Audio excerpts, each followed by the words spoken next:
तो दोस्तों हम आ चुके हैं इसकी ऑफिशियल अपडेट पे, जहां से आप सारी चीजें चेक कर सकते हैं। सबसे पहले तो देखिए इसका नोटिफिकेशन जो है आज ही पब्लिश किया गया है और ये 6 तारीख को ही अपडेट आया हुआ है। 7 तारीख से यानी कि कल से आप इसका फॉर्म भर सकेंगे, यानी कि आज रात को 12 बजे के बाद जो है आप इसका फॉर्म भर सकेंगे। क्लोजिंग डेट जो है फॉर्म भरने का 6 फरवरी रखा गया है, तो इस बात का थोड़ा सा ध्यान रखिएगा। ऑफिशियली इससे ज्यादा लेट मत कीजिएगा, और इससे ज्यादा लेट इसलिए मत कीजिएगा क्योंकि डेट एक्सटेंड नहीं किए जाएंगे इस बार। 7 फरवरी को जो है आप पेमेंट कर सकते हैं इसका, जो भी छात्र हैं। और यहां पे 9 फरवरी से 18 फरवरी तक एक बार विंडो ओपन किया जाएगा for the correction of details. अगर कोई करेक्शन करना हुआ आप लोग को एप्लीकेशन में, तो आपके लिए ये ओपन किया जाएगा 9 से 18 तारीख तक। तो ये एक जानकारी हो गई यहां से। अब जो वैकेंसीज निकाली गई है दोस्तों, ये बता दें कि ये आइसोलेटेड कैटेगरी की वैकेंसी है। देख सकते हैं यहाँ पे एडवर्टीजमेंट संख्या 7/2024 है यहाँ पे, और रिक्रूटमेंट है वेरियस पोस्ट के लिए मिनिस्ट्रियल एंड आइसोलेटेड कैटेगरी को। ज्यादातर यहाँ पे जो सीट है वो टीचर्स की रिक्रूटमेंट निकाली गई है, उनके लिए जो अपडेट किए गए हैं। आप जो है इसके लिए नोटिफिकेशन जो है टेलीग्राम से हमारे डाउनलोड कर सकते हैं, या फिर आप हमारे जो है हमारे वेबसाइट पे चले जाएंगे, वहां पे भी आपको दिख जाएगा। साथ ही साथ जो है दोस्तों आपको बता देना चाहेंगे कि इससे रिलेटेड जो भी अपडेट है वो हम आप तक इस वीडियो में साझा करेंगे। सबसे पहले तो आपको बता दें कि इसका जो फीस है वो आपसे चार्ज किया जाएगा 500 रुपए और 250 रुपए। 500 रुपए यूआर कैटेगरी के छात्रों के लिए है, और यहां पर ओबीसी कैटेगरी छात्र के लिए है, ईबीसी कैटेगरी छात्र के लिए है। लेकिन जो फीमेल है, ट्रांसजेंडर है, पीएच कैटेगरी में आते हैं, या एक सर्विसमैन है, या फिर आप एससी एसटी या माइनॉरिटी से संबंधित छात्र हैं, या ईबीसी कैटेगरी से आप आते हैं, तो ये छात्र जो है आप लोग 250 रुपए यहाँ पे चार्ज करेंगे इस फॉर्म को भरने को लेकर। ये फीस जो है आप लोग का रिटर्न भी किया जा सकता है ना, ये ध्यान में रखिएगा। 400 रुपए यहाँ पे और 250 रुपए यहाँ से आपका जो है आपको लौटा दिया जाएगा। कब? जब आप जो है इसके एग्जाम में बैठ जाएंगे सिर्फ, ठीक है। तो बस इतना ध्यान रखिएगा। मोड ऑफ फीस जो है आप ऑनलाइन पेमेंट कर सकते हैं यहाँ पे, है ना, और ऑनलाइन पेमेंट भी आपको करना चाहिए, क्योंकि क्या है कि ट्रांजैक्शन उसी खाते में आपको वापस आएगा जिस खाते से आपने जो है पेमेंट किया था अपने फॉर्म भरते समय। बाकी सारी जानकारी जो है यहाँ पर दिया गया है कि किस कैटेगरी का जो है वित्त प्रमाण पत्र लगेगा। जैसे ईडब्ल्यूएस कैटेगरी का सर्टिफिकेट आपको लगेगा। 8 लाख से जो है सैलरी आपका सालाना जो है इनकम जो है घर का होना चाहिए, तभी आपका ईडब्ल्यूएस कैटेगरी से बनेगा। कुछ जमीन से रिलेटेड जो चीजें दी गई हैं कि 5 एकड़ से ज्यादा एग्रीकल्चर नहीं होना चाहिए, या 1000 स्क्वायर फीट में आपका रेसिडेंशियल होना चाहिए, तो ही आपका जो ईडब्ल्यूएस कैटेगरी में आपका ये सारा चीज डिटेल बनता है। तो ये जानकारी आपको पढ़नी होगी, और सर्टिफिकेट तो खैर आपको जाके अपने अनुमंडल से बनवाना होगा, वहां से जहां पे आप रहते हैं ब्लॉक से बनवाना होगा। और ये नेशनल लेवल पे बनवाइएगा, है ना, डीएम लेवल का बनना चाहिए, ध्यान में रखिएगा। अब यहाँ पे देखिएगा तो जो भी छात्र पीएच कैटेगरी से बिलोंग करते हैं उनके लिए ये सारी एलिजिबिलिटी रखी गई है। कोई कम सुनता है, कम बोलता है, या कम देख पाता है, उनके लिए ये सारा जो है डिजीज बताया गया है। उसी डिजीज से अगर रिलेटेड है तो आपको यहाँ पर जो है थोड़ा सा बेनिफिट मिलेगा यहाँ पर पीएच कैटेगरी में आने का। तो ये सारा चीज है यहाँ पर, और ये अपडेट किया गया है, आप लोगों को इसको पढ़ना पड़ेगा। फिर यहाँ पे देखिएगा तो नो ऑब्जेक्शन सर्टिफिकेट भी यहाँ पर मांगा गया है उससे, जो कि एम्प्लॉय है, कहीं ना कहीं जॉब कर रहे हैं, तो आप एनओसी सर्टिफिकेट भी जरूर दीजिएगा। अब रिक्रूटमेंट के प्रोसेस पे यहाँ से शुरू होता है सब कुछ, ठीक है। तो कैंडिडेट जो है आपको ऑनलाइन आवेदन कर लेना है। सबसे पहली चीज, selection of the RRB once exercise shall be final application to no more the online RRB candidate will be lead the rejection of the all the application. मतलब देखिए फॉर्म भरते समय कोई गलती की है तो उस समय भी आपको क्या किया जाएगा, तो रिजेक्ट कर दिया जा सकता है, ठीक है। तो ये ध्यान में रखिएगा, इसलिए फॉर्म को ही अच्छे से भरिएगा। पहले तो प्रायोरिटी आपको ये रहेगी। ऑनलाइन एप्लीकेशन भरा जाएगा, है ना, क्रिएट अकाउंट आपको करना होगा, जिसमें कि आपको अपना रजिस्ट्रेशन वगैरह कर लेना होगा। ये मैं आपको बताऊंगा कल फॉर्म भर के भी इसका। रिक्रूटमेंट प्रोसेस जो होगा दोस्तों, यहाँ पे देखिएगा, पहले आपका एक सीबीटी एग्जाम होगा, फिर उसमें आप पास करते हैं तो आपका टेस्ट और टीचिंग स्किल टेस्ट किया जाएगा, फिर ट्रांसलेशन टेस्ट किया जाएगा, फिर डॉक्यूमेंट वेरिफिकेशन में मेडिकल जांच किया जाएगा, फिर ये सारी चीजें होंगी, और सीबीटी के आधार पे जो है आपका जो है मेरिट तैयार करके दिया जाएगा, ठीक है। तो ये सारी चीजें तो आपको पता ही होना चाहिए, है ना। और यहाँ पे देखिएगा तो आपका एक जो एग्जाम होगा सीबीटी, इसमें जो है आपका प्रोफेशनल एबिलिटी से क्वेश्चन 50 रहेगा, 50 मार्क्स का रहेगा। जनरल अवेयरनेस से 15 क्वेश्चन 15 मार्क्स के। जनरल रीजनिंग से आपका 15 क्वेश्चन 15 मार्क्स के, मैथमेटिक्स से 10 क्वेश्चन 10 मार्क्स के, और जनरल साइंस से क्वेश्चन 10 मार्क्स के। तो ये प्रोफेशनल एबिलिटी क्या है, तो जिस सब्जेक्ट के आप शिक्षक बनेंगे, ये ध्यान में रखिएगा, उस सब्जेक्ट से रिलेटेड आपके क्वेश्चन होंगे 50 और वो 50 मार्क्स के होंगे। तो ये है 50 नंबर का, और बाकी जो है ये 50 नंबर का है जो कि जीएस सेक्शन है आपका, ये 100 नंबर मिला के कुल एग्जाम होगा आपका। यहाँ पे थोड़ा सा कंपटीशन टफ है क्योंकि निगेटिव मार्किंग 1/3 का रखा गया है। अब रही बात सिलेबस को लेकर, जो जनरल साइंस का आपका सिलेबस है वो इन सभी टॉपिक से क्वेश्चन रहेंगे, मैथमेटिक्स, रीजनिंग, जनरल अवेयरनेस और आपका जो है जनरल साइंस जो कि फिजिक्स, केमिस्ट्री, बायोलॉजी यानी लाइफ साइंस से संबंधित होगा। ये कि 10th के आधार पे सीबीएसई का सिलेबस है, उसी से रिलेटेड पूछा जाएगा। मैथमेटिक्स में देखिएगा तो नंबर सिस्टम, ब्रॉडमास, डेसिमल है ना, फ्रैक्शन, एलसीएम, एचसीएफ, ये सारे टॉपिक से क्वेश्चन रहेंगे। इस पूरे टॉपिक को आप पढ़ लीजिएगा, यानी कि ये जो है आपका सिलेबस दिया गया है, इससे आपका 50 नंबर का क्वेश्चन रहेगा। बाकी जो 50 नंबर का रहेगा वो आपके सब्जेक्ट से रिलेटेड रहेगा, क्योंकि आप टीजीटी के लेवल पर जाते हैं तो टीजीटी से संबंधित जो है प्रश्न होंगे आपके स्नातक स्तर पे, और अगर आप पीजीटी के टीचर बनते हैं तो पोस्ट ग्रेजुएट टीचर बनते हैं तो आपको पोस्ट ग्रेजुएशन के आधार पे वहां पे क्वेश्चन रहेंगे। तो ये तो हो गया यहाँ पे जानकारी आपके इस एग्जाम को लेकर, ठीक है। अब देखिए जूनियर ट्रांसलेटर का भी पोस्ट है यहाँ पर, जिसके लिए आपको जो है आप एक सीबीटी टेस्ट से गुजरेंगे, उसके बारे में जानकारी दी गई है। वहां पे आपका एक ट्रांसलेशन टेस्ट भी रखा जाएगा, मतलब जो ट्रांसलेटर पोस्ट के लिए आवेदन कर रहे हैं उनके लिए है। 50% question will be design to test language proficiency, 20% English और 30% हिंदी से संबंधित होगा।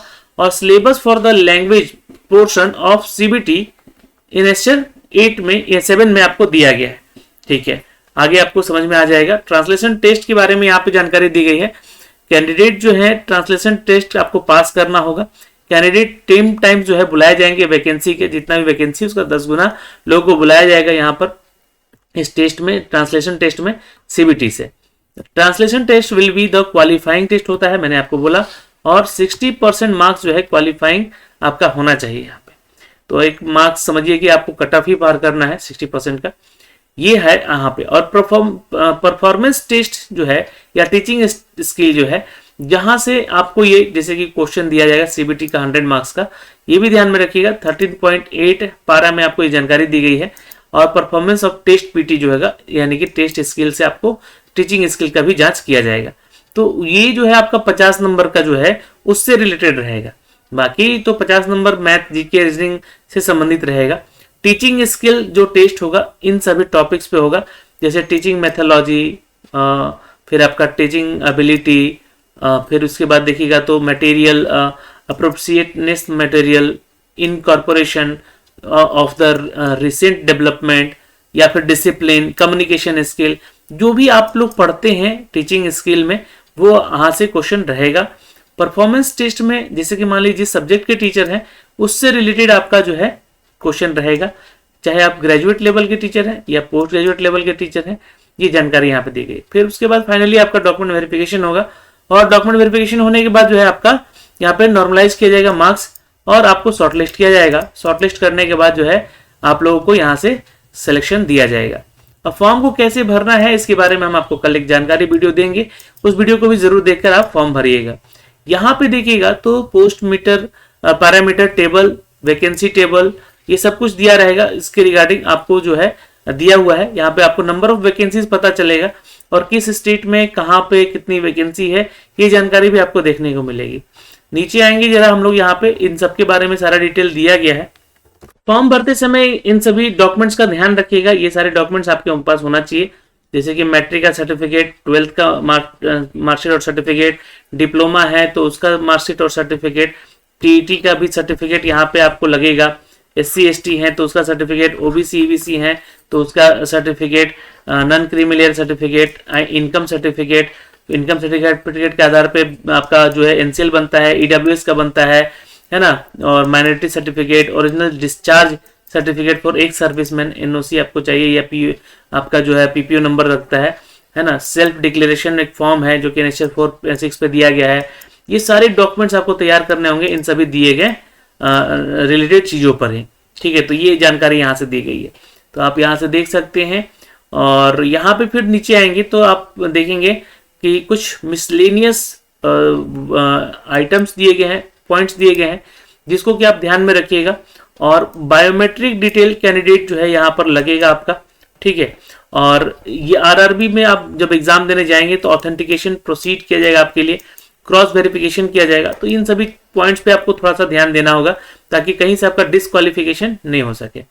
बाकी यहाँ पे आप आते हैं हम लोग दोस्तों कि इसका एलिजिबिलिटी यानी कि एजुकेशन क्वालिफिकेशन क्या होगा उसको समझते हैं। तो नीचे आएंगे, ये सारा जो है आप लोग एनएसएस दिया गया, इस एनएसएस को पढ़िएगा, जो भी जिससे रिलेटेड है उसको जो है आप यहाँ पे रिलेट करके अपना सर्टिफिकेट बनवाइएगा, ठीक है। पहली चीज तो यहाँ पे बता दिया आपको।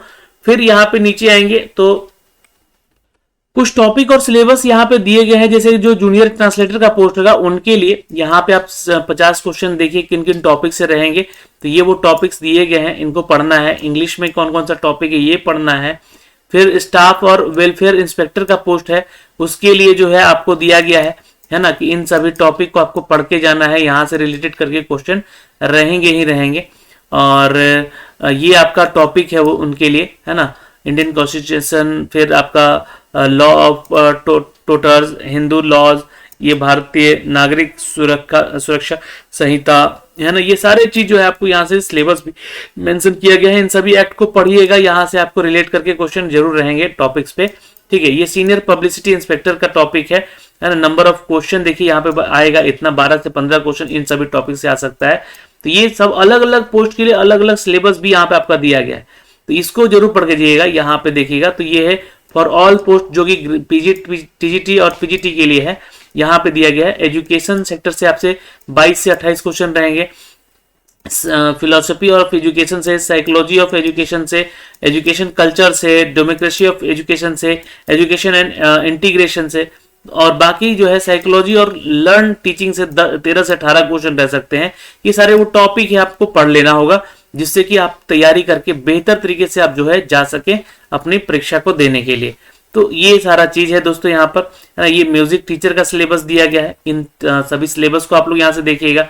ये लाइब्रेरियन लैब असिस्टेंट का है जो कि ग्रेड 3 का है, उनका सिलेबस दिया गया। तो सिलेबस वाइज भी आपका सबका जानकारी यहाँ पर एक एक करके दे दिया गया है कि ये टॉपिक आपको पढ़ लेना है, पढ़ के ही जाना है और यहाँ से आपको एग्जाम क्रैक करना है। ये सारा सिलेबस है। देखिए पब्लिक प्रोसिक्यूटर का जो है आप एग्जाम है उसके लिए सिलेबस दिया गया है, मतलब कितना क्वेश्चन किस टॉपिक से पूछा जाएगा ये भी तक बता दिया गया। तो आपको फोकस रखना है कि हमें कितना क्वेश्चन पढ़ना है, ठीक है। अब आ जाते हैं दोस्तों यहाँ पे पैरामीटर्स पे।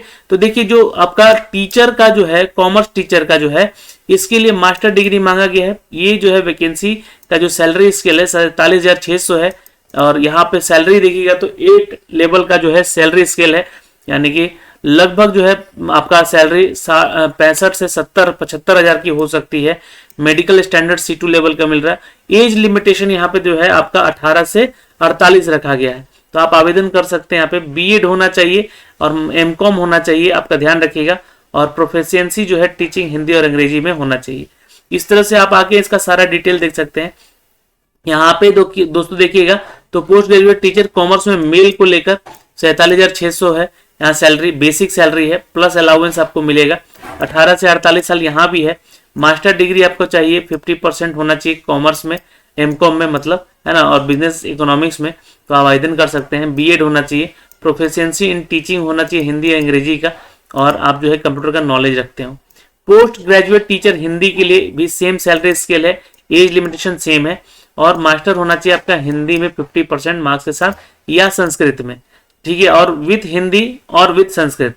ये ध्यान रखिएगा। ग्रेजुएट लेवल पे आपका सर्टिफिकेट है तो आवेदन करेंगे। बीएड होना चाहिए और हिंदी मीडियम का प्रोफिशिएंसी टीचिंग होना चाहिए और नॉलेज ऑफ कंप्यूटर भी होना चाहिए। पोस्ट ग्रेजुएट टीचर मेल में अगर हिंदी का देखिएगा तो सेम यहाँ पे एज और सैलरी सेम है।